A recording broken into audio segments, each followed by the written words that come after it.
All right. Good evening. Thanks for joining us. I'm Matt Kovacic.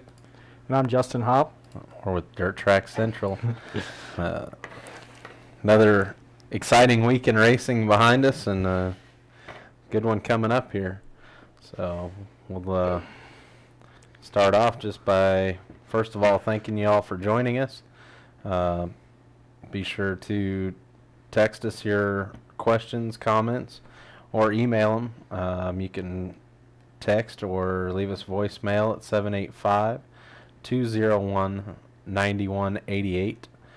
And you can also email us at dirttrackcentral@gmail.com. Like to go ahead and thank all of our sponsors again for making the show possible. Again, Engine Quest, BMS Mods, Heartland VP, Xtreme Motorsports, BSB Manufacturing, and new this week is Contour Cameras. So we'll get them added to the list, and we'll maybe, if we have time here, we'll show you one of their products before the end of the show. Got an exciting night in store tonight. Of course, we'll talk a little bit about the spring fling going on at Salina Speedway this weekend. We're looking out the windows here at some clouds and hoping that all holds off, but sounds like there's quite a few pre-registered and definitely a whole bunch more watching the weather and trying to decide when to take off. So yeah, they did cancel practice for tonight, but hopefully we'll save them, messing up the track and stuff, and be able to get them ran in tomorrow. We've also got Beaver County Raceway racing another 2-day show, and some of the guys that we see out west racing will be out there for sure. So as well as our 305 sprint car, Connor Attkinson. We'll talk to her a little bit later on in the show, as well as Rick Salem, who's the founder of the URSS 305 sprint cars. He'll talk a little bit more about what they have going on there and what they do, but URSS is the largest sanctioning body of 305 sprint cars, as I understand it, in the U.S., and so we'll talk to Rick a little bit about what's made them successful and where they're going with that. So first of all, though, we're going to take a look at the video of the week. The video of the week was not one of our videos this week. We had some great racing action out at RPM Speedway in Hayes, where we were at this last week. Had good videos of it. Yeah, but, and they're all up on our YouTube channel too, all the features anyhow, and a couple in-car cameras and stuff. So, but looking around the internet, I saw a race that, although we weren't there to see it in person, I don't know how anybody could say that you could beat that race for a race of the week. So we're using footage from YouTube here, so you can check it out. We'll share it on our Facebook when we're done here, and pass it around and show your friends, and come back and watch it on the archives too. So we'll go ahead and play that now.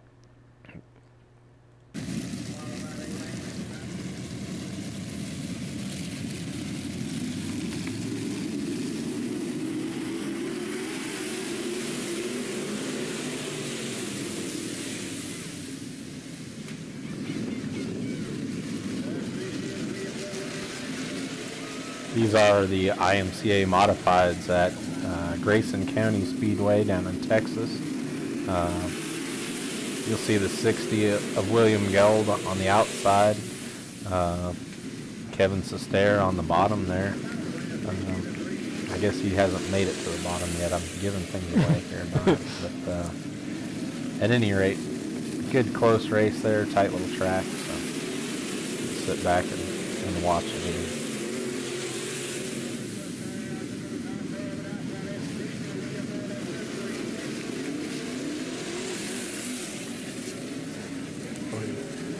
Are we going to talk to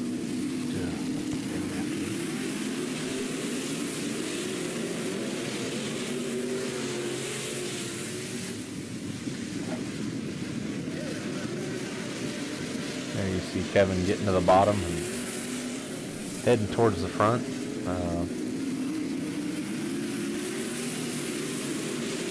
You know, I meant to get some stats on Kevin here today and William both, but I didn't get that done. But they're both names that we've heard before for sure. And William had some success down at Humboldt and running with the URSS KS, as well as saw him down at Canyon Speedway in Arizona this winter for the Winter Challenge Series. I had a good run down there as well.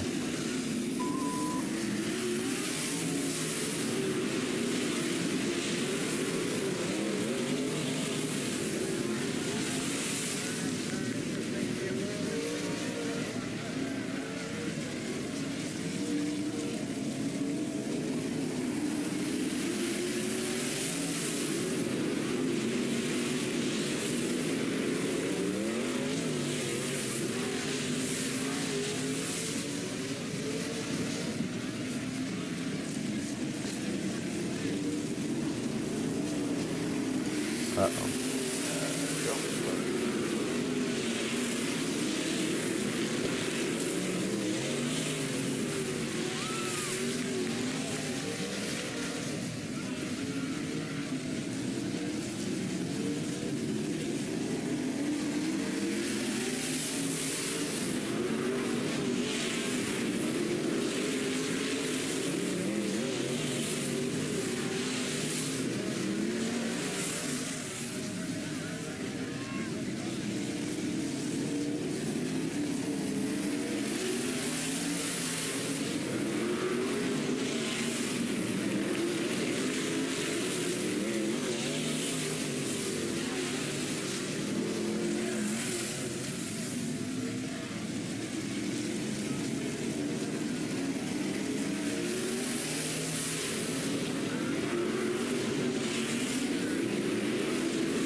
Going side by side for quite a few laps. You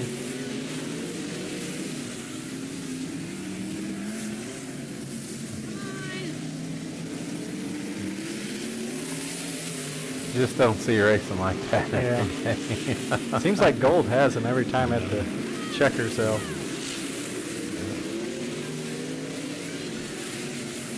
Well, we haven't gotten to that important lap yet. No. So.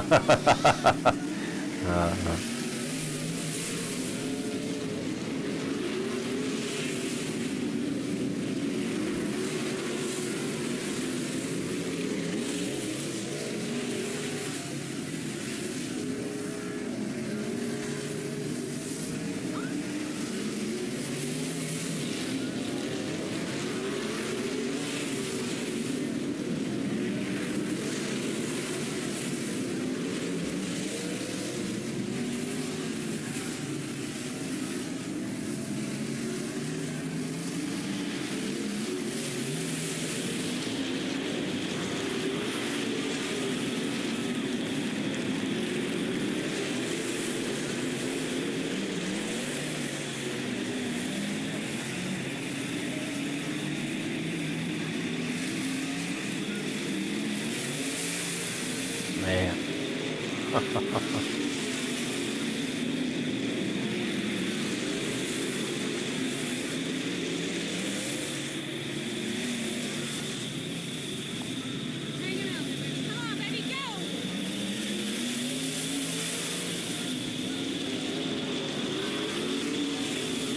There's the white flag. Here we go. Still side by side passing lap cars. That's amazing racing there.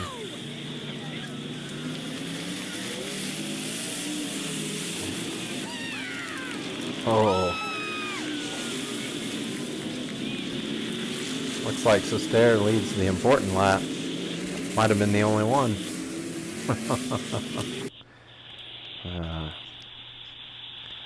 Switch that. Okay. All right. I don't think there's any arguments that that was the race of the week there. Well, I think, yeah, we've got Connor on the line here. Can you hear us, Connor? Yes. Great. How are you today? See if I Good. can bring her up here. All right. Are you ready to do some racing this weekend? Yes, very excited. Good deal. We're going to talk some results, and you can just kind of hang out with us, and we'll start interviewing you here after we talk a little bit about what happened this past week in racing. So feel free to chime in if you'd like, though. Okay. First, I think RPM Speedway, is that what we're going to do? See if I can bring her up here. In the Sport Compact division, the 19H of Monty Honus, he owned that race. Good race, but once he was out front, there wasn't any touching him. Again, all these races from RPM Speedway, we were there, and we've got those posted on our YouTube, and you can find it through our Facebook page and our website. In the hobby stocks, Brian Stitch over from Eastern Kansas came out and raced with us, and him and Ron Whaling put on a heck of a show up front there, as did Normandin, right there in the mix the whole time. And Brian comes out on top. The 007 of Ron Whaling is in third, and Mark Normand in third. Sorry, 007 of Ron Whaling in second, and Mark Normandin in third. Sport Mods may have been a close second, at least for the finish of the week. Almost similar to the race we just watched there. Trenton Cleveno came out of the B feature, won the B feature, and came through the pack and tracked down Clinton Hockersmith and followed him for several laps. And on the last lap, turn 3, got side by side with him and was able to beat him to the checkers. So good race there. Like I said, Clinton Hockersmith ends up in second. 21M of Jake Crone in third. Congratulations to Jake and his wife. They had a new little baby today. So congratulations from us at Dirt Track Central. Followed by Jason Nelson and the 85C of Clay Sellard. And shout out to our sponsors, BMS. Top 4 sport mods out there were all BMS cars, so good run there. Josh Hudson in the 97J takes the stock cars home, followed by the 95 of Tyler Tipton. Adam Balthazar in third, Jason Rogers in fourth, and Dustin McClurg in fifth. Nice run for Dustin, a brand new car there. Good to see him back down our way. So I did get a chance to talk to Tyler a little bit today. They had made some contact after the checkered flag there. Spun Hudson out, and he said, "Man, I thought that checkered flag was the white flag. I was still racing, and all of a sudden I was closing in awfully fast." So just a misunderstanding there. I think probably had fans and pit people all worked up, but Yeah. one of those things that happens, especially when you're racing as tight as those guys were, and as the stock cars race week in and week out there. So 97M and David Murray takes the win in the modifieds, followed by the 66T of Travis Sherfick. Sherfick railed in Murray and for some reason dropped in behind him and woke the beast. Gave him a bump when he got loose once, and that was all it took for David to stand on it and check back out from the field. But like I said, Travis Sherfick in second spot there, followed by Troy Plummer, Corey LeGrune, and John Fose. Also, last week we had the frostbusters. So yeah, the frostbuster was a 5-race swing in Iowa, and it started in Southern Iowa Speedway at Oskaloosa, then went to Des Moines, Iowa for the fairgrounds, then to Marshalltown Speedway, and next to Boone Speedway, and finished up in Benton County Speedway in Benton, Iowa. So we got some results there from some of them, and in the let's see if I can find the ones here. The Southern Iowa Speedway in Oskaloosa and the Hobby Stocks. Shannon Anderson named the top of the Hobby Stocks quite a bit. Eric Stanton second, and Bill Bonnet. He's won a lot of races in a Hobby Stock too. So a lot of big names up there in the top. Yeah, those top three are all recognizable names and a whole pile of wins between the three. And the Sport Mods local guy from Wichita actually won up there. Brian Riviere picked up the wins. So good to see a Kansas boy up there wins. So he was followed up by Clinton Llewellyn and Tyler Lewin.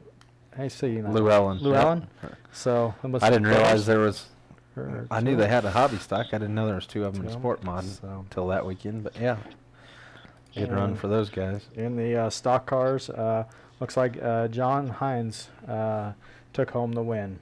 In the modifieds, whoops, wrong one there. Find the modifieds. Well, there they are.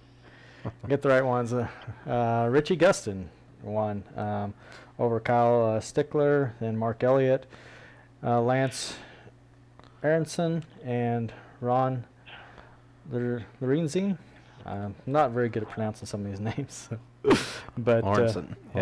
So, but then we went on. Here, I'll let you do the Des Moines ones, and maybe I can figure out where they're at on here. All right, moving over to the fairgrounds there in Des Moines, Iowa. In the Hobby Stocks, Eric Stanton, you see him on top again. He's got a new Victory chassis and looking good. We saw him over at I-35 a couple of weeks ago. He broke a gear, but we got a couple laps in car from him. In the Sport Mod division, Janae Gustin takes home the win, followed by Brian LaRiviere. Janae was honored to be asked to be on the show, and we'll have her on here one of these days, but she's working tonight. But congratulations to her and Brian, of course. In the stock car division, Dan McAthune, Nathan Wood, followed by Don Killen, Matt Greiner, and Gary Bass. Moving over to the modified division, Ken Schrader, Mark Elliott, Jay Notaboom. Man. Here's some notorious names. I didn't notice this one before. Tyson Turnbull was fifth. Sorry to skip over Johnny Whitman there, but Tyson Turnbull's he was at the Fall Nationals this past year, and he's out of Canada. So good run to those guys, and I think we posted some links to some of these races, but man, that Kenny Schrader's heat race is one of them that stands out to me that I watched that was like, holy cow. First lap passed to take the lead there, and it was a tight one. Moving on down to Marshalltown Speedway. You want me to keep rolling? Let's or go ahead on that one there. Okay. Boy, that's quite a name there. Don Nunakoven, followed by Scott Pippert, Vince Buckholz, Devin Smith, and Adam Armstrong. Congratulations to Adam, and of course Devin Smith was national champion last year, so some quick names there too. I think watching the video from these, I don't care if you've heard of the name or not. If they want to race in this deal, they earned it. I don't think they had a car count under 140 or 50 cars. I mean, it was crazy. So definitely an achievement to be making this list. On over to the Sport Mods, Racer Holland, followed by Nick Roberts, Tracy Wassenberg, Andy Tierman, and Brian LaRiviere making the top 5 again. Yeah. And there again, that race is on the internet, followed by the stock cars up there. Damon Murdy, that's a home track, I believe, for Damon, and watched him there in a weekly show. That's a fun one to watch. Stock cars on, and he's a fun guy to watch. Sean Johnson was your Super Nationals winner last year, followed by Brandon Sharpada, Brian Irvine, and Jay Schmidt. Man, just another huge list of names. Move over to the modifieds. Richie Guston takes home the win over Kenny Schrader, Kyle Strickler, Jay Notaboom, and Mark Elliott. Wow again. Yeah. It's And I'll try to get the results from Boone Speedway, so it's always a fun track there to go watch. So, in the hobby stocks here, we had John Watson, followed up by Randy Embry, and Randy's been around the hobby stocks for a long time. Brandon Brenton, Chris Jensen, and Adam Armstrong. They got another top 5, so good to see him up there. And the sport mods, Nick Roberts, followed up by Joel Rust, Austin Lucas, and Brian LaRiviere made another top 5, and Tracy Wassenberg. So good run for LaRiviere, hit so many top 5s. On stock cars, looks like we got Devin Smith. All the Smiths are always tough in the stock car class. The hobby stocks and stock cars, they've always been tough up there. Then Brandon Cherapata and Michael Jennett and Steve Meyer and Trenton Murphy. So some more big names there. The modifieds, Mark Elliott, Jay Notaboom, Jimmy Guston, Ken Schrader, and Scott Hogan. So even I've heard, yeah. whoops, we got the wrong ones up there, but you read the right ones. So, yeah, at any rate, Mark Elliott, Jay Notaboom, Ken Schrader, they're just taking turns swapping the spots there, man. That's definitely going to have to be one on our wish list to hit next year for sure. We'll try to get some more coverage of that next year. Moving on down to Benton County Speedway in Vinton, Iowa. In the Sport Compact Division, Jacob Yolthorpe, Merv Chandler, Steve Meideke, Bill Wallen Jr., and J.C. Floyd. On into the hobby stocks, Scott Pippert up there again, Justin Lichty, Caleb Peterson, Justin Waka, and Matt Brown round out your top 5.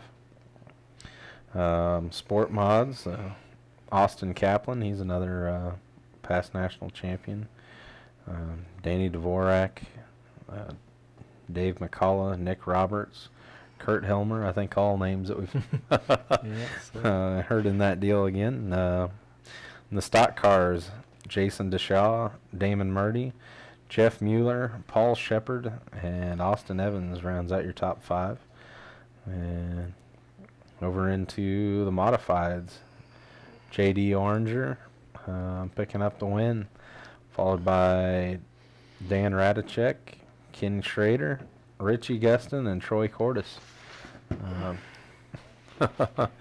Oh, yeah, definitely going to have to be a long weekend we look into next year. So a lot of racing for 5 days in a row and some high caliber names there.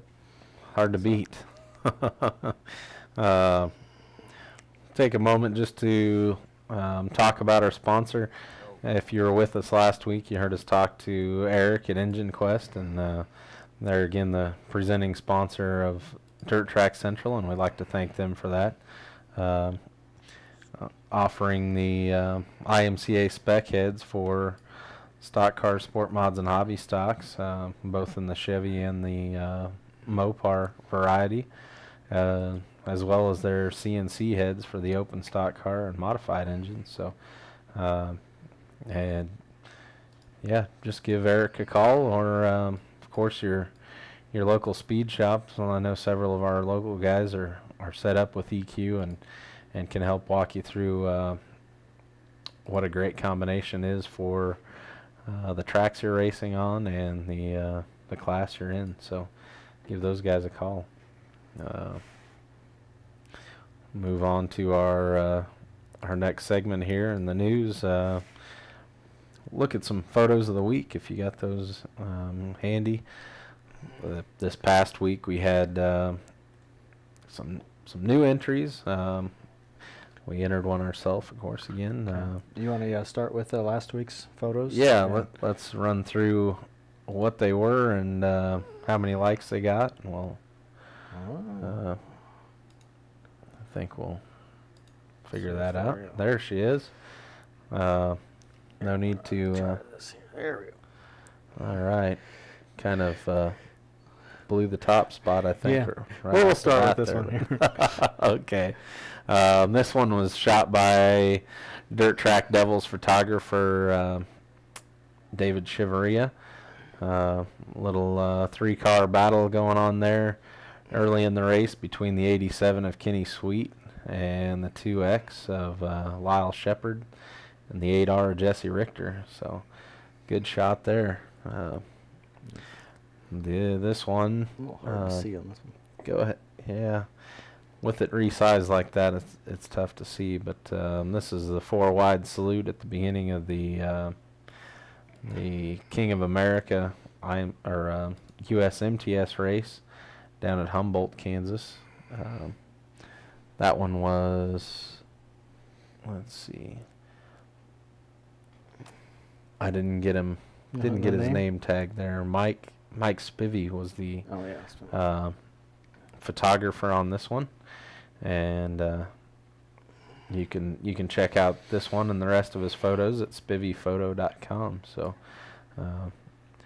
this one from 81 Speedway last weekend in the 360 sprint cars there. That one's shot by Dirt Track Devils photographer, Mike Pfeiffer. So thank him for that entry, and that is as one of our attempting photographers, I know how hard it is to shoot those reflective cars. So if you get a good setting that works for those, it doesn't work for the rest of them. So hard to get them all, but that's a very nice photo as well. We didn't say how many likes each one of them got. Looks like that one got 5 likes. I think it's. Oh, almost forgot about my photo. Or actually, Kayla probably took this one. Yeah, this is the Team Xtreme Modifieds. Jesse Richter in the 8R on the top there, and Mike Petersilli in the 25P on the bottom. We'll talk to Mike a little bit later on here in the program, but had a good run over at Thunder Hill, and boy, they got some nice looking cars. So fun to take a picture of. A little challenging sometimes. They got a lot of detail in their wraps, but and this one. this is the near miss caught on film. This is well, tell us about it. I guess I'm talking all the time. Yeah, this is mod lights from 81 Speedway, and Earl Kinderknecht is trying to drive it on the right front wheel. I don't know how good that works, but I guess he ended up saving it and drove out of it. But I don't think one wheel's the fastest way around the track. Especially one of them that doesn't drive. And this one was by overall the most likes with about 69 likes or so. So definitely our winner this week. Definitely. That might be a record. I don't remember what Bruce's was last week, but people like these interesting photos. So congratulations to do you have the photographer? Mary Gregory is the photographer on that one, and we congratulate her on winning this week's photo of the week, and we'll get one of those printed off for Earl Kinderknecht, the driver there of the running the 10J mod light right now. not his usual number, but I think that is his old car. So, anyhow, we didn't really get any entries for this week's photo of the week. We've got one of our photos. This is Tyler Tipton in the stock cars, and actually, was there another one? I got one that was a 3-wide race photo, and maybe I uploaded the wrong one, but we'll post the right one on the voting there. But there, at any rate, Tyler is one of the subjects of the photo of the week that was submitted. As of yet, I haven't seen anything out of any of the rest of the photographers, but you're sure still welcome to email those to us. Email us at dirttrackcentral@gmail.com. Hopefully, if you're listening, you feel like we give you adequate credit, and we'll try to push the fans to your website to check out the rest of your photos. So let us see what you got. Another photo that we stole here. I don't know. There she is. We'll take this time to talk about BMS, I guess, as our another one of our sponsors of the show, and some of their big news that we had kind of alluded to in a previous show, but didn't quite have the go-ahead to let the name out. Jeremy Mills is going to be in a BMS car this year, and looks like it's a turnkey car ready to head down to Salina here to race. So that'll be fun to watch. Yep. Have you heard for sure if he's coming? Or? That he's on the pre-registered list. Good. I mean, I guess I know I'd talked to some drivers, not him personally, but I'd talked to some other drivers that from further off that were really kind of reserved at this point as to just kind of waiting to see what the weather looks like before they make that cruise. But as of yesterday anyway, he's still planning on making that trip, and it looks like the car is ready to do some work. So we'll wish BMS luck there with that, and Jeremy, welcome to the BMS team. So should we move on here to the crash of the week, or do you want to talk to her? That's what I was wondering. We could go ahead and pop in here and talk to our guests, and that way, if they don't want to, if they want to comment on the rest of it, they'll feel like they are welcomed here and ready to go. But can you hear us, Rick? Yeah, I can. Can you hear me? Yeah. Fantastic. Are you still there, Connor? We may have lost Connor. We may have to get her separate once we get off with Rick. It's not allowing us to have two people with her on her phone, I think. So I might talk with Rick, and then we'll try to get Connor back on. All right. Well, good evening, Rick. Welcome to Dirt Track Central. Glad to have you on, and thanks for taking time out of your evening here to talk with us a little bit. I'm guessing it's probably a busy couple of days here getting ready for the first race weekend of the season. You want to tell us a little bit, just first of all, about what you've got coming up this weekend? Well, first of all, I want to thank you guys for having me on here. Both Justin and Matt, I think what you're doing is a good thing. It's just a great thing for the sport, and I appreciate what you're doing. Yeah. But no, we do have a good weekend coming up. We have been kind of busy trying to get ready for it. And we've got the Beaver County Cow Chip Nationals this weekend in Beaver, Oklahoma, which I think we're all looking forward to. It's a pretty unique name. I think they have a cow chip festival down there, and we're going to be part of that deal. Oh, boy. Are they going to throw them like Frisbees, or... I think they do. I really think they have a cow chip throwing contest. And boy, if I'd have known that, we'd have changed our plans and headed down there. Well, we'd sure like to have you down there. We may have to if the weather changes here. So Yeah, I mean, it's only 5 hours. What the heck? We've got a lot of cars coming out from Colorado, too, so that 5-hour drive is nothing for them. Yeah. I mean, you guys can make it. Oh, we've done it plenty of times, too. Definitely. And we're not afraid to change plans at the last minute either. So. Well, we'd be glad to have you there. All right. You want to just give the fans, you know, we've got a pretty broad base of fans, and so most of the fans in Kansas and Colorado and Oklahoma are aware of URSS and probably been to one of your shows. But for the rest of them, just give us a little bit of history and what URSS is all about. Well, we started this deal 7 years ago, and you know, I've been racing sprint cars in the racing business with sprint cars for close to 40 years, actually over 40 years. My dad raced, but I just seen this sport go, you know, where a guy could get in it and actually.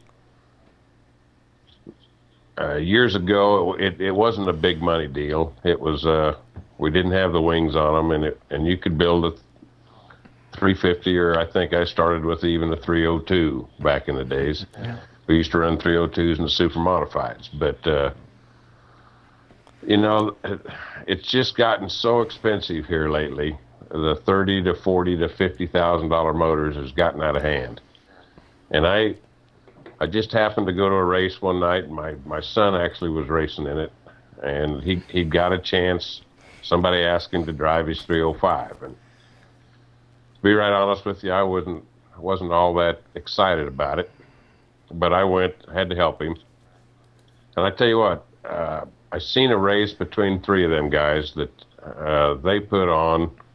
They passed each other, I don't know, probably 10 or 15 times each through this 20-lap feature, and it was one of the best races I'd ever seen. And I got to thinking right then, you know, speed's kind of irrelevant. These guys were all going the same speed. And I got done at the end of the night, and I kind of asked the guy that Cody was driving for, I said, how much you got in this motor? And he says, I don't know, about 3,500. And, you know, I've been used to, back then, like I said, $30,000 motors. And it just made too much sense. Yeah. Right. and I thought, you know, if somebody could actually make this deal go, the speed's irrelevant. It's I want to give, you know, I did this to try and give everybody that didn't have the money a chance to actually race a sprint car. I love sprint cars. I know, you know, there's so many different forms of racing out here, but I've always loved sprint cars. It's kind of been my love all my life. And I just felt a need to kind of build a class that your average guy could spend, you know, anywhere from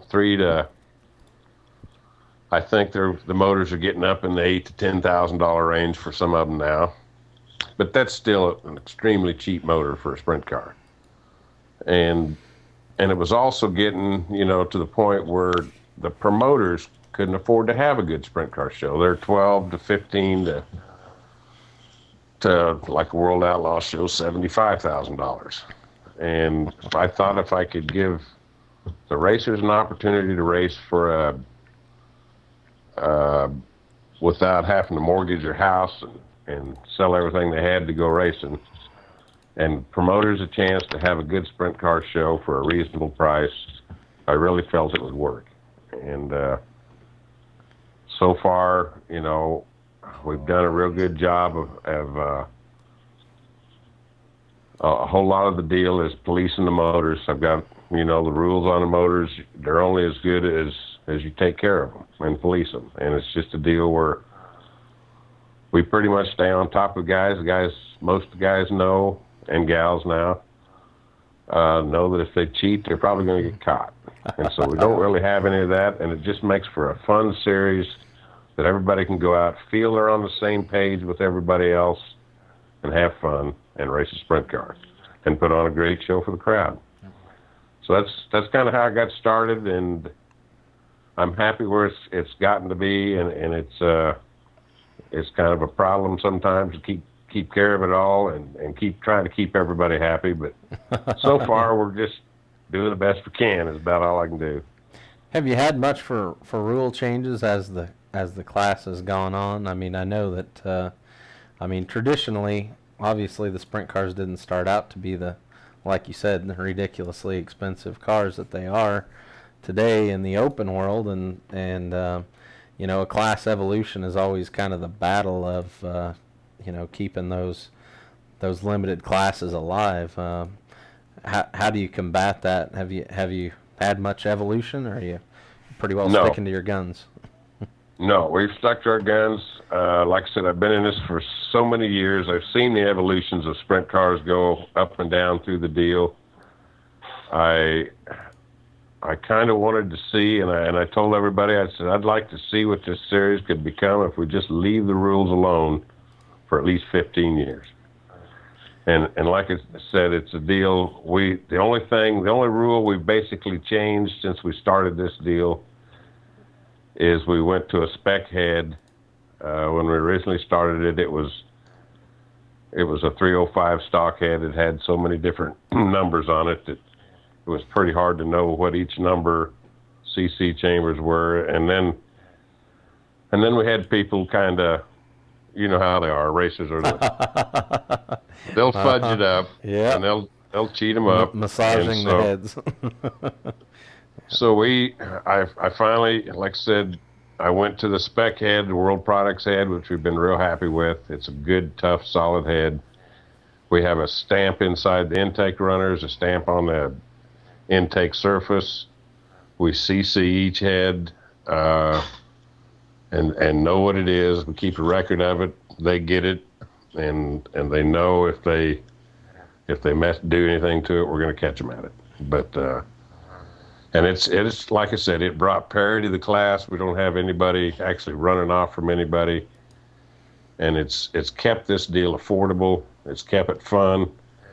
And I'll be right honest with you, the biggest thing that's kept this thing affordable is the little wing.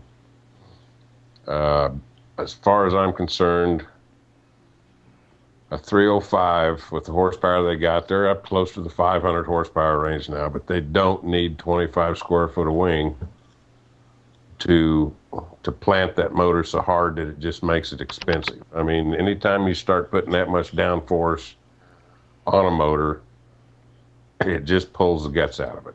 And we've got a lot of guys that's run motors for 3 to 4 to 5 years, and we have very few motor problems with these cars.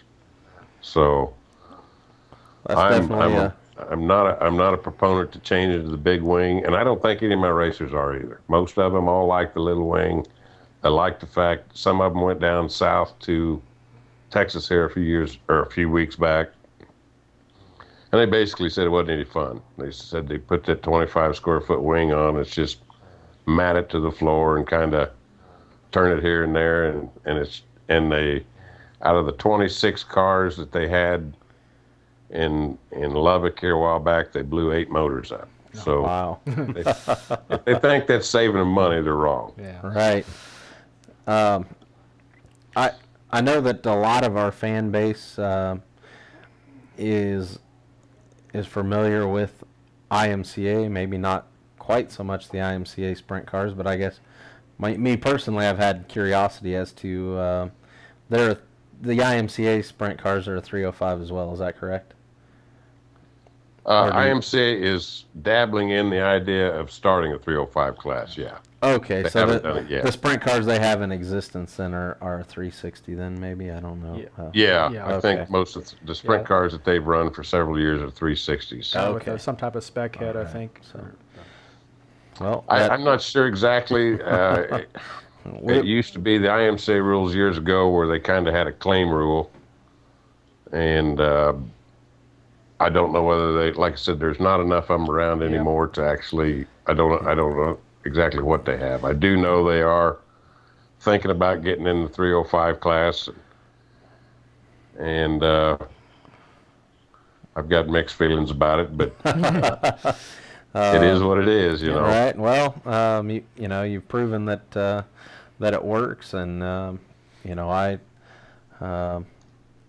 I guess, to be honest with you, I'm not the biggest sprint car fan, just because I don't know as much about them and as about their drivers. But I tell any promoter that you know, if you're going to have sprint cars, these are the ones to have.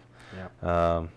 You know, they put, like you said, they're paired well. They put on a good show. I mean, they're appealing for the same reason that you know, a stock car is appealing. The racing is so close that you know, you get a good show.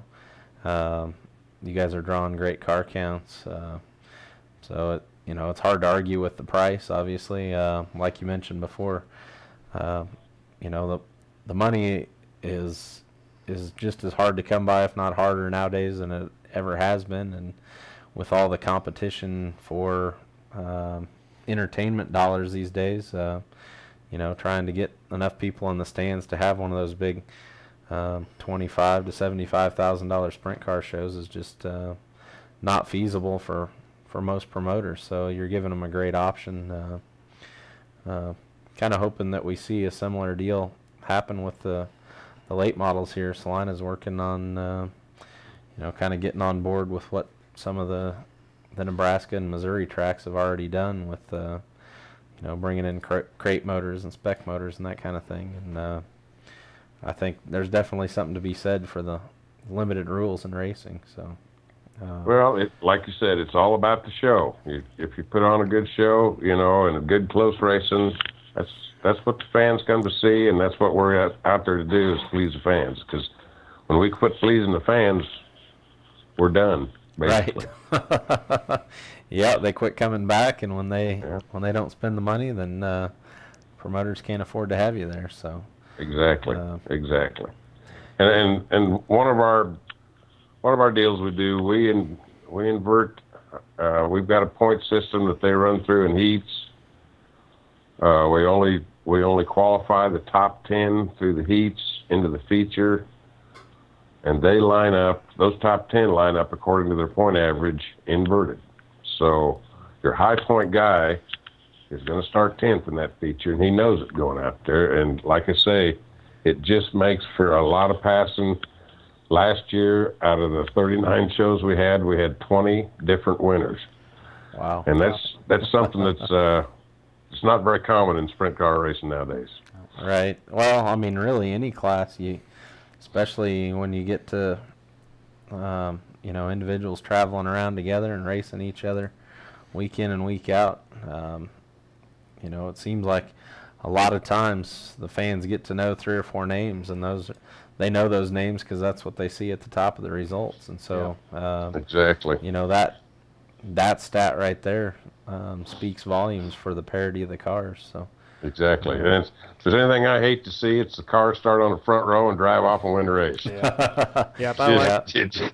You know, it's just not what I want to see as a race fan, and I don't think it's what the other fans want to see. Yeah. So. No. Yeah, I like how they invert normally the faster guys are the guys that do good to make for better racing, kind of like IMCA does a lot of times too. And instead of those big shows where the fastest guy that qualifies starts up front of his heat race, and then he wins his heat race, and he starts up front of the A feature, and there's no racing. So might as well drink your beer and go home when they drop the Yeah, exactly. What is your average car count at a show? Do you know that off the top of your head? Last year we averaged 26 cars for through the year. I mean, we had as many as 40 on certain nights, and we had as few as like 18 or so on other nights. But our average field was 26 cars, and I'm happy with that. I mean, I know it's getting tougher for these guys to travel. I haven't raised the purse on this deal, trying to keep it where the promoters can afford it. Right. I did raise the winner's share this year to $500 to win, but we do have, like I say, it's gotten to the point now where we've got enough support behind us, a fan base behind us, that the promoters are seeing the fact that sometimes they can splurge a little bit. We do have this show this weekend pays $1,500 to win Saturday night. Nice. With $200 to start. Our show in Hayes pays $2,000 to win. We're showing Belleville for the Belleville Nationals. Pay $3,000 to win, and it pays $400 to start that show, and it pays real well all the way down through it. Good. Definitely. And then, like I said, we've got a few other 1,000 to 2,000 shows to win. I'm trying to give them the money as I can get it, but and still try and keep it affordable for the promoters, because without them we don't have anything. Definitely. I guess where I was going with the car count is just trying to show that making the top 10 is a tough deal. So it's not like you're starting behind slouch cars. Your top 10 that you're starting up front are all fast cars, and the guy that's been consistent and has the high point average doesn't necessarily mean that he's having an easy time to the front. So no, that's exactly. And if they win my championship, they got to earn it. That's right. That's right. And you already, I guess, answered the last question I was going to ask you, which was hitting the highlights of your season. Like you said, sounds like you've got quite a few things in line that help incentivize your racers without raising that purse to the point where you're attracting larger budget teams than what your intentions were, and where you're outpricing the deal so that the promoters can't afford to have it without having some big backing. So got to commend you for that. Exactly. And like I say, I can't hardly stop the big budget teams from coming in. All I can try to do is limit the fact that they don't necessarily win the races, because if I get everybody out there on the same page, money doesn't win the races. Right. Driving ability does. Yep. And setup and that type of stuff. So that's what we're after, and so far that's what we're getting. Good. Well, Rick, I wish we could have had you and Connor on together, but Connor, are you there? I almost started hearing something. Can you hear us, Connor? No, I guess not. Speaking of Connor, I tell you what, that girl, I'm really glad you guys come on board to help her out this year. She is a true racer at heart.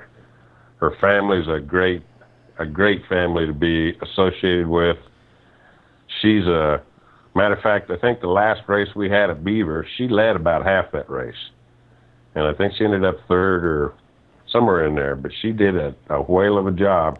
She's a great little racer, got a lot of talent, and I'm really happy you guys came on board to help her out this year, because you couldn't have picked a better racer, to be right honest with you. Well, thank you again, Rick, for doing what you're doing for sprint car racing, and for taking time out of your evening to be on with us tonight. We're going to go ahead and let you go and get on with Connor, so that we can see what she's excited about. I know that she's excited for this opportunity to go down to Beaver and race and the season. So we'll have to check in with you again later in the season. Thank you, Rick. All right. Thank you, guys. And Connor, hi. I'll see you tomorrow, okay? Thanks. Let's see if we can't get Connor back. All right.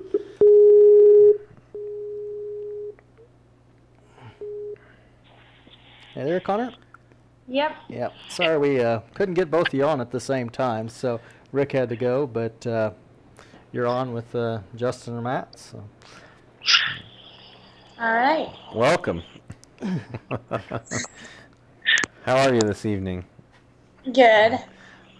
Do you feel well prepared for this weekend's race, or are you a little nervous to get back behind the wheel?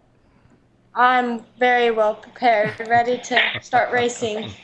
All right. I was a little nervous that you didn't come to the car show this year and hone in your driving skills on the simulators. So I was a little nervous, but sounds like you're confident and ready to hit the track, huh? Yeah. All right. You want to tell us a little bit how'd you get started in racing? What was the class that you started out in, and how old were you? Well, as a little kid, my dad took me to a lot of races, and he had a friend who had a go-kart, and so at the age of 7, he decided to buy it for me for Christmas and get it ready, and then the next year we started racing in little go-karts. Okay. So did any of your other family race before, or just started watching them and enjoying them, or what? We just watched them a lot, and I'm the first generation. That's got to be exciting, huh?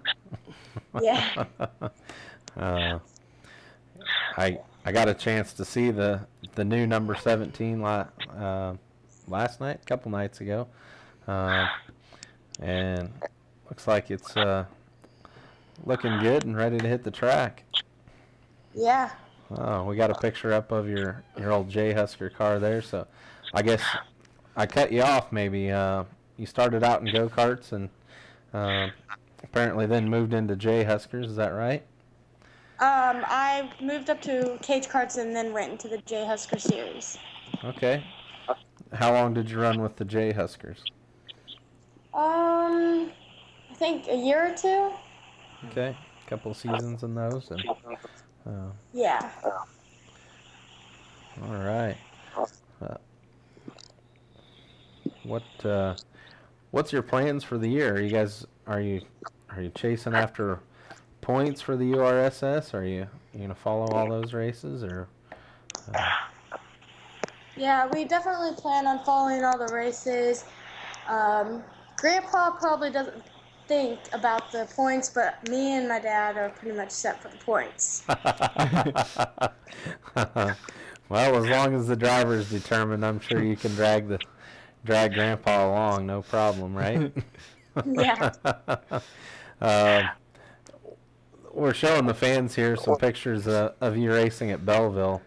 Were you nervous the first time you hit Belleville? Not really. I've just heard a lot about the crazy events that's went on there, but otherwise it wasn't a big deal. It's just another racetrack. Good. Tell us about that experience.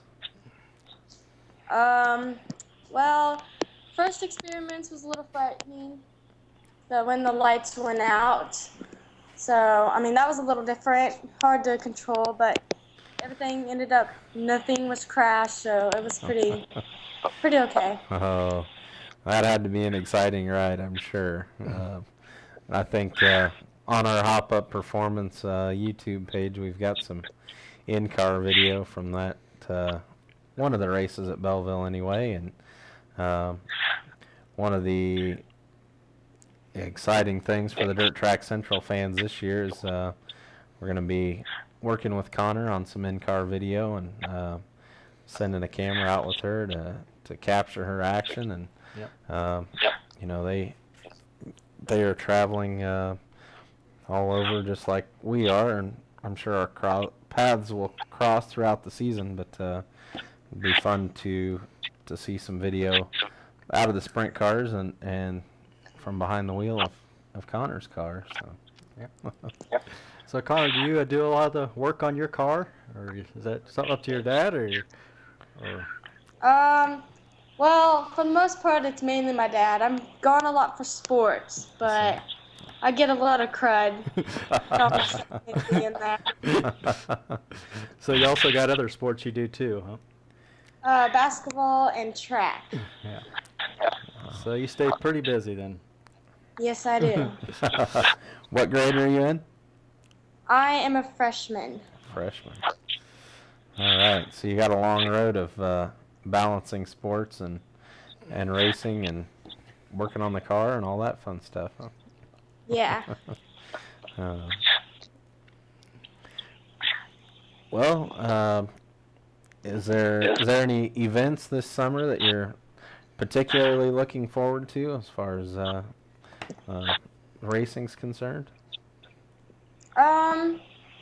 Yeah, I'm looking forward to Belleville a lot. I like that track, and then I hope to be at Norton again, even though it's a far drive. We just want to try to get up there and try it out again. Hopefully, maybe not have the crash or anything happen again.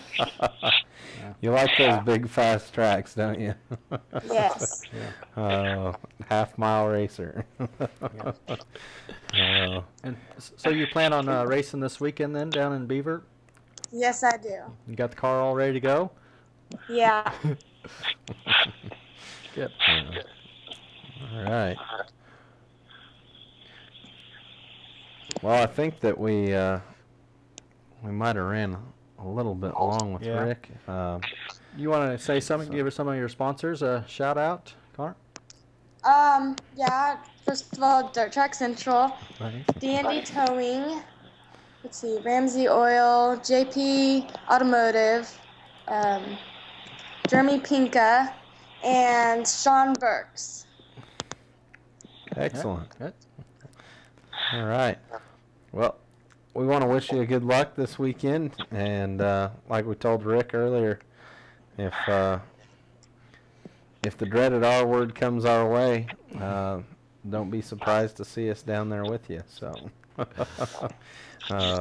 we've changed plans faster than that before, so we can certainly be flexible and hop in the car and come see you. So. Alrighty. Oh, thank you, Connor. Yep. Thank you. And good luck. Okay. Yep. And we'll talk to you later. Okay. Okay. Well, I think we. I have a look ahead on my my list here, and I think we did look ahead. Yeah. We talked about Beaver Speedway. Do you have the flyer for Salina Speedway, or am I getting you out of order here? You're ready for that I was kind of ready for the crash of the week. Yep, I think that's where maybe it was. You were just on it. Okay. So. I'm sorry. Getting excited here. Yeah, there we are. Well, we kind of got out of order here, so trying Yeah. to get back on tracks. So. All right. Scrolling now. There you go. Okay, I actually wasn't on the right one. I'll be there just real quick. All right. The crash of the week. Another one that we weren't present for. This was Fairground Speedway in Des Moines, Iowa, with the 81 of Killen and the 63 of Mike Nichols. So we'll watch it here and see what goes down. And this is might be a few laps before it actually happens here. There's some racing going on, so we'll kind of just watch her here. Yeah. It's been a track that I've been curious to watch. I'm typically not a half-mile fan or a big track fan as far as the racing is concerned, but every video I've ever seen from Des Moines looks like they run fast and close there, 2 and 3 wide. This one looks to be fitting that bill as well.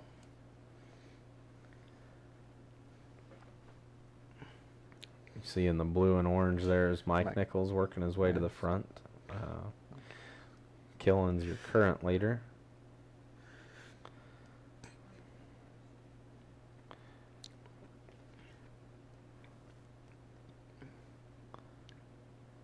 While I'm thinking about it, we'll thank Freedom Left for the use of his video. I don't know his real name, but he goes to a whole lot of races and puts out some good updates for us that aren't in the area. Yep, you can We follow him appreciate on Twitter too, so if you want to get updates that way, Freedom Dirt on Twitter.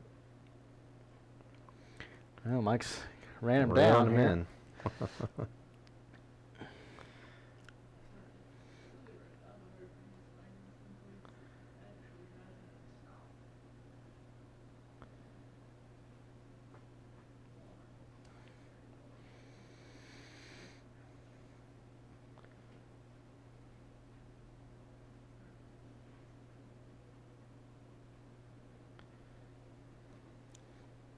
Well, let me get a little sound here. There we go. Forgot about that. In case you didn't know what a stock car sounds like. This is it.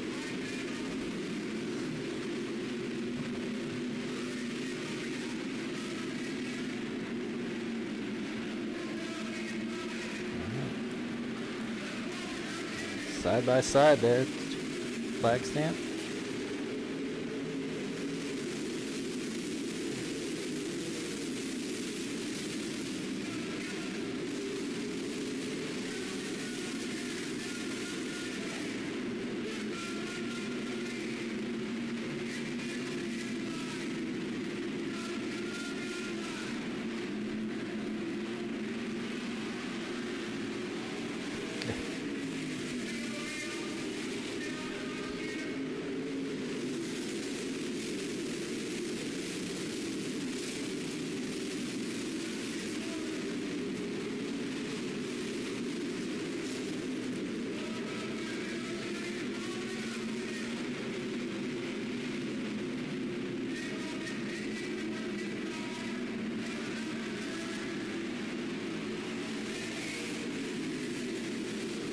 Man, that's a good race.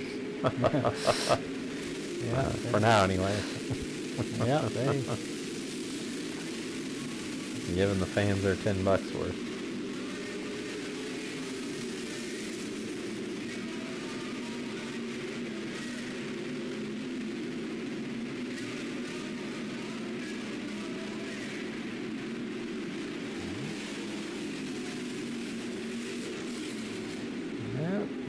and around. I think I'll just take him out right there.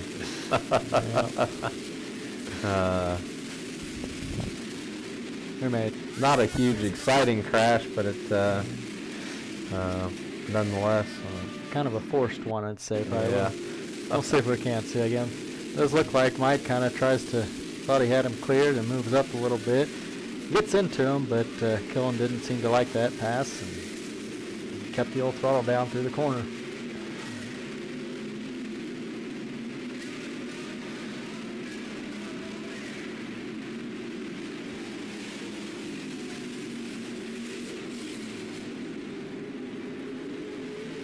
Yeah, drive on through.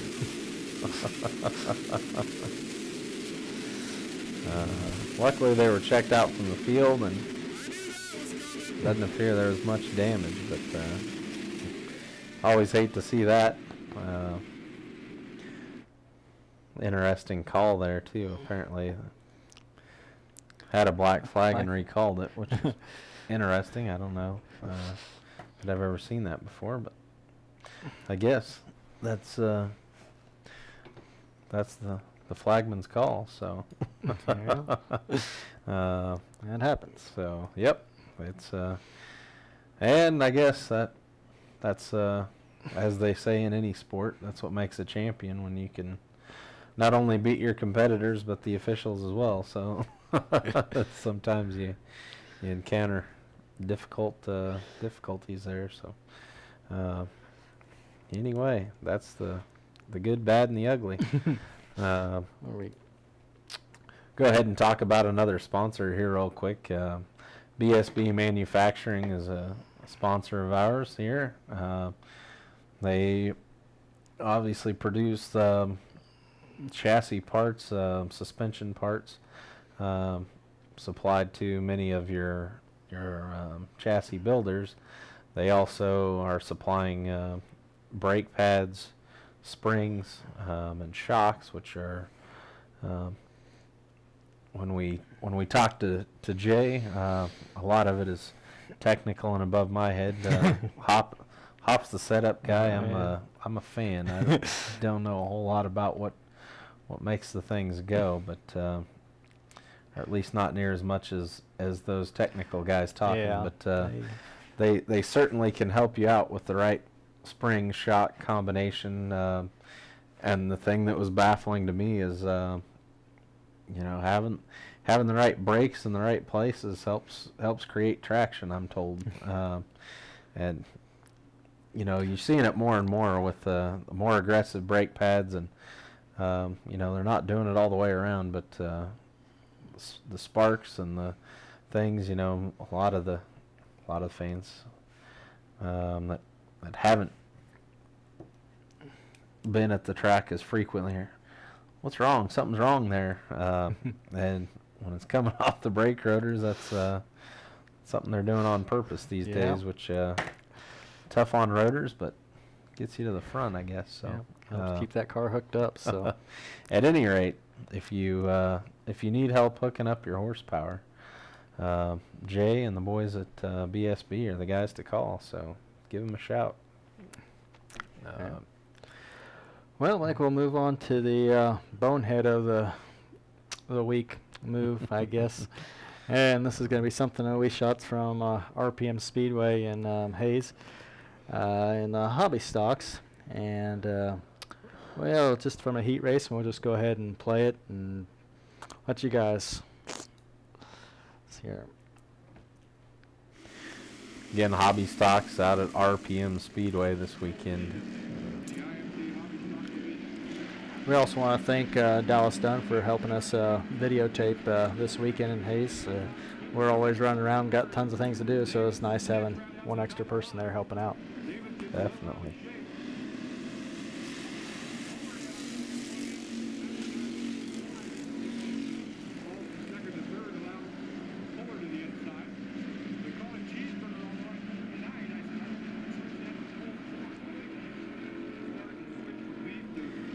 him a little ding there going in the corner. Yeah.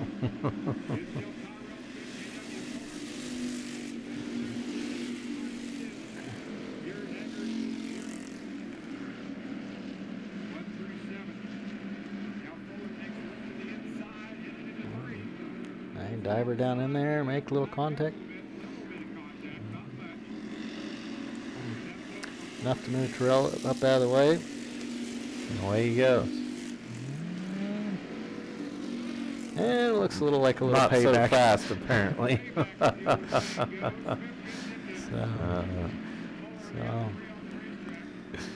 the first time a little tap and a little revenge, I think the second time more or less. But we'll I think we'll see it again here. We'll slow her down here, a little slow motion. Definitely, Fuller does make in some contact, get into them. Didn't quite take them out, but enough to move them out of the way and make the pass. Yeah.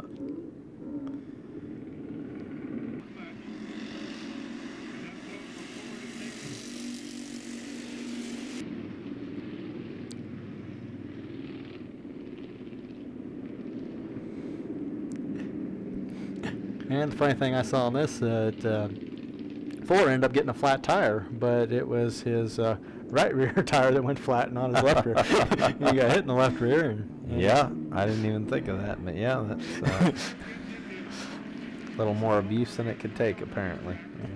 So, Yeah, I think old Tyrell thought he might get a door slam there, and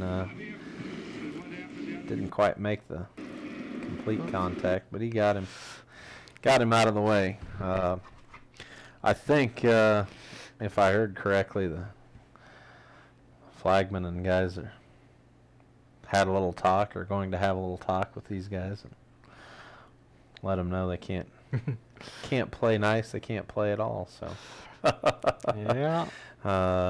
Unfortunately, a part of our sport at times, and but I think both made the feature, so I guess no permanent damage there.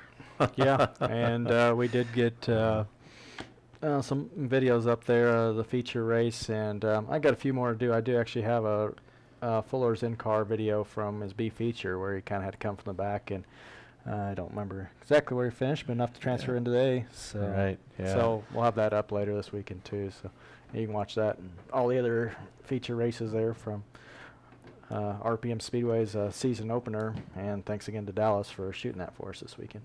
Definitely. Good job, too, Dallas. Yeah. That was nice to have the extra hands, and did a good job to boot. So, well, I think, let's see. I already talked about BMS, didn't I? Yeah, I've got them they on did my on list the way. here. Yeah, but we had that when we talked about their new car. I took the opportunity to talk about them with Jeremy Mills there.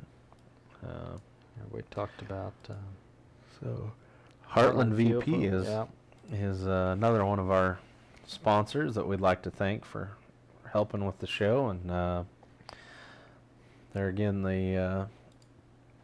if you give those guys a call, you can.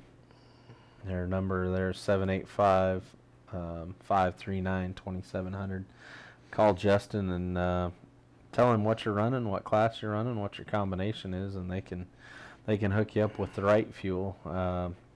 As I've become more and more of a race fan, I've realized that race fuel, as I guess always had heard it termed, as there's certainly a whole bunch of them. Yeah, we'll put it that way. And there's decisions depending on what class you run, and all these different factors as to what your combination is, what's gonna get you to the front. But Justin is the guy that can help you with that, and he's got dealers around the Midwest as well that all handle VP. Heartland is actually the kind of main regional distributor. Yeah. So not only are they selling fuel like I noticed they're selling at Waukene and Hayes, but you can also purchase it through Xtreme Motorsports, Crane Rental in Salina, I hate to start naming them because I know there's a ton of them, but yeah. I don't know them all. But those are the ones I know off the top of my head. So at any rate, we'd like to thank Justin and the guys over at VP. And if you've got questions about the technicalities of fuel, those are the guys to hook up with. Moving on, I think we did get another another submission on photos that we'll show you here real quick. Late submission here. So don't be afraid to email us while we're on the air. Justin can pull some fancy work and get things taken care of pretty fast here if he needs to. But I am gonna guess this is probably a Mike Pfeiffer shot from 81 Speedway. Yeah. Dustin Forsberg is the driver of that Mod Light race car, and they're racing those this year at, for sure at 81 Speedway and Salina Speedway. I think they may have a few exhibition races scheduled as well, but competitive little class there, and a nice shot of Mr. Forsberg. Yep. So thanks for sending that in. appreciate it. We'll get those posted up so that you can like it, and don't hesitate to send us a submission late here, even if we don't get it on the show. We'll certainly post it for you and get the voting started. So thanks to Dirt Track Central for Dirt Track Devils, excuse me, for sponsoring that. Another thing to watch for in the near future, Dirt Track Devils is teaming up with us to offer our photos to the fans for sale. So he's working on a Dirt Track Central page on the website there. Any of the photos that you see on Facebook, other than unfortunately a few from Beatrice that were casualties when my computer crashed, or it could be something else I did. I don't know, but at any rate, there's a few that are gone. But other than that, those will be available. And if you get on his website and you see a photo that you like, and you're wanting hero cards or any other kind of fan type things, he also does printing, and so you're welcome to use any of our photos or his photos, or you can send him a photo that you have permission to use and have purchased the rights to, and he can use those as well. So call David if you need that, or look him up on dirttrackdevils.com. Well, did we want to still try to talk to Mike? Yes, shoot. I'm sorry. Man, time got away from me. Holy cow. I knew we were running behind when we were talking to Connor, but I really spaced it off here. So we will call Mike Petersilly of Xtreme Motorsports. We appreciate their help with the show as well. They got to go up to Iowa this past weekend and run the Frostbusters. Kind of jealous of that. There you go. Mike, are you there? Yeah. All right. I was just introducing you as I was calling you because time got away from me in a hurry.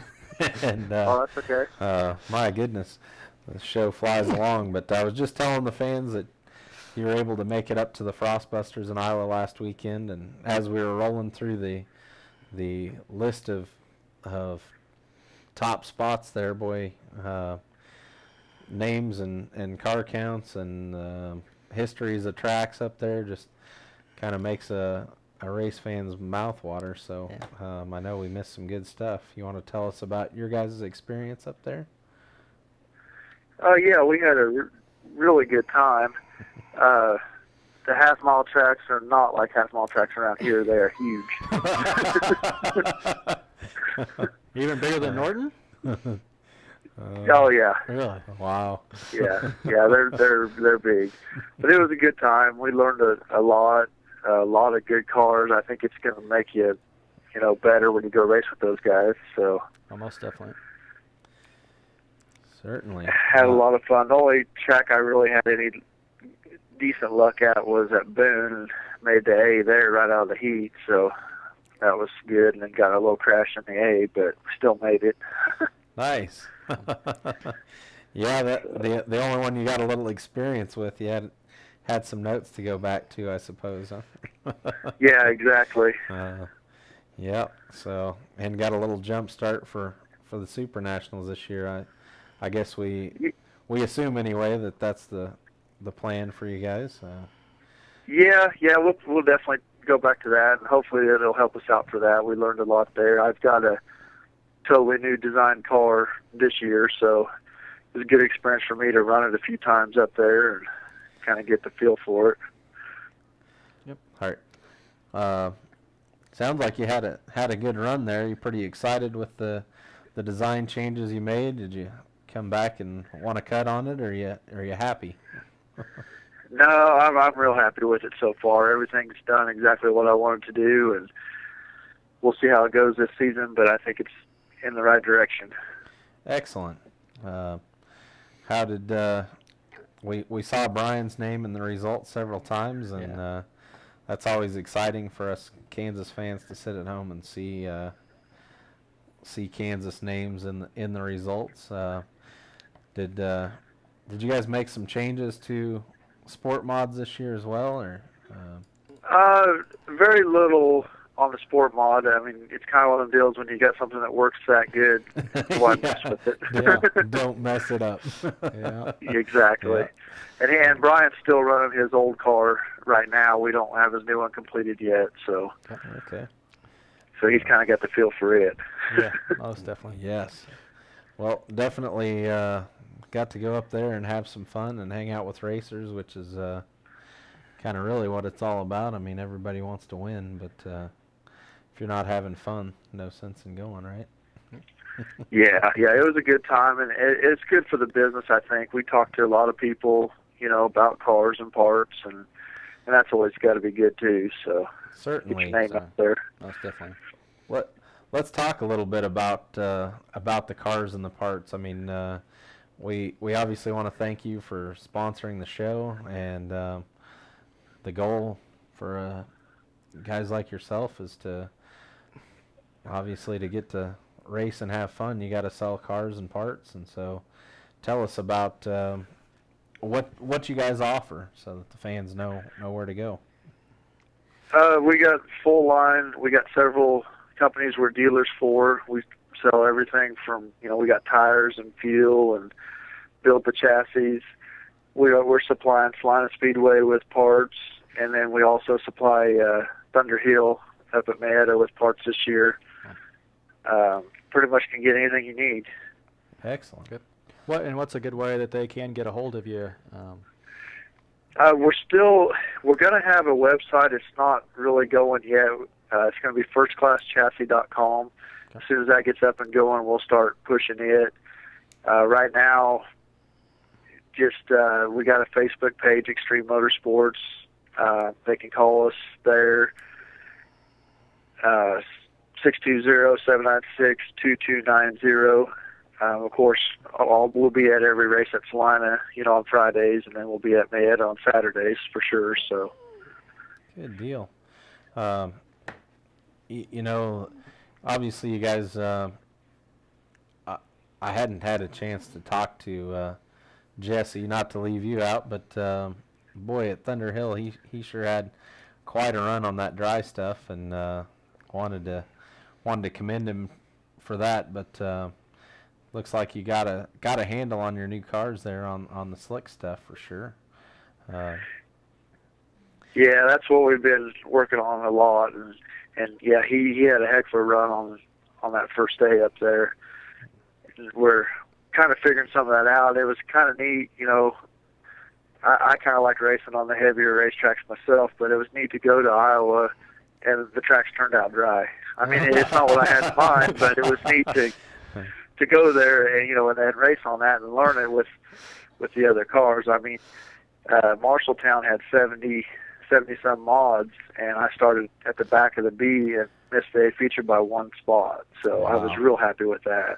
Yeah, the videos we saw looked like it was real racy there. So yeah, and that'll help us around here, because our tracks are usually dry. So right. Sure.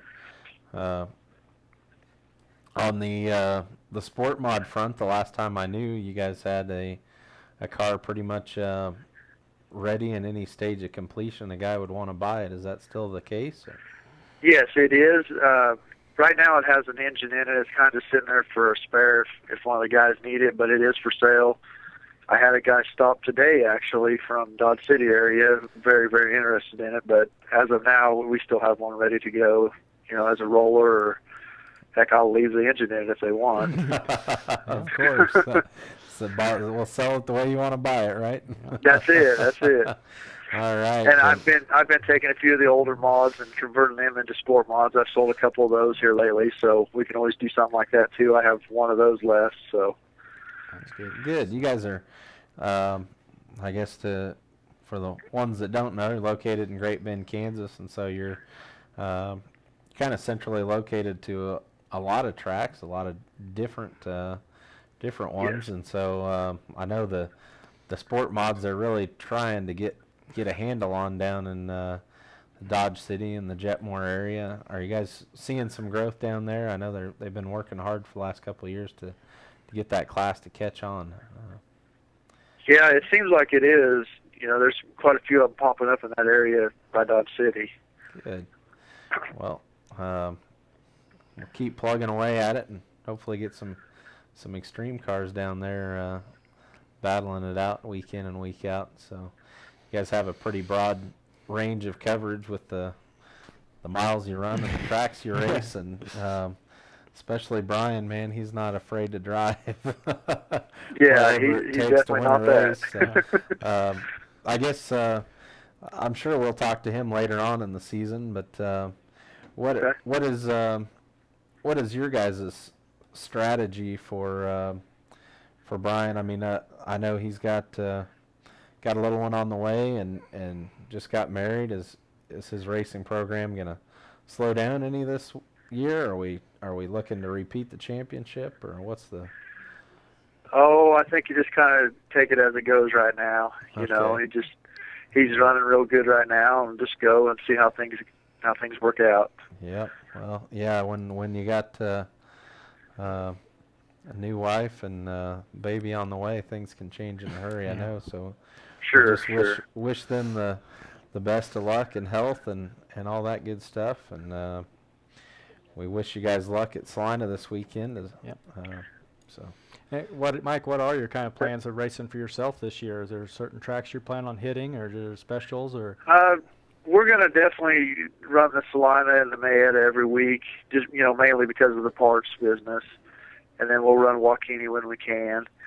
As far as the special big shows, I don't know. We'll do the Super Nationals. I don't know what else we'll hit. Just kind of see how it plays out. Got to do the ones where we sell parts. That's our number one goal, is to keep the business going. So. Yep, definitely. Well, sorry that we didn't get to talk to you longer. I intended to, but we are going to try to wrap it up here at okay. Somewhat within time. So far we haven't ever made it to quitting time, but. I guess that's the beauty of it. We don't have the radio or the TV people telling us when we can and can't go. So there you go. So good luck to you, Mike, and your whole team this weekend. I'm excited to see you guys on the track again, and we'll get some pictures over to you so you got some shirts to sell the fans. Yep. That sounds good. All right. Have a good night, Mike. Yep. All right. Thanks. Thank you. All right, again, Mike Petersilly with Xtreme Motorsports. If you need parts, especially parts at the track, Salina Speedway, Thunder Hill, they're your guys. And if you need them during the week, they ship out of there every day and have a nice little showroom over there in Great Bend. So if you're in that area, be sure to hook them up. So, well, as I said, we're running late once again. So, I think we only got one thing to do, is the pick of the week. Don't want to forget that. We're still going to hope that rain stays away. Yeah. Salina Speedway, this is first race of the season. Got a lot of guys on the pre-entry list. Man, it could go any way. I guess we don't know who's all going to show or who's not. That's what makes this a little tricky, especially in these specials and with the weather the way it is. But yeah, well, I think we'll go ahead and pick the modifieds again. Okay. Man, I don't know. I'm gonna take Mills since just new car. That's who we talked about earlier, and a VMS, and we'll hope he shows up with that car and he goes. Go. So we'll cross my fingers that he shows. And you know, there's a list of talented drivers. I've heard rumors of Travis Sherfick showing up, or both of the Sherfick boys. Jason Schoenberger, some of the Western Kansas guys that run really strong week in and week out. You heard anything about Murray? Is he possible? Murray's going to shoot pigeons in Texas. Yeah. Trying to get him and Bragg to come up, but yeah, he'll do that. They like their guns too. So those guys, if they're not racing, they're hunting or fishing or something like that, and I think they're going to take an opportunity to go hunt some stuff. So, unless that plan changes, we won't see him. But, man, this is tough.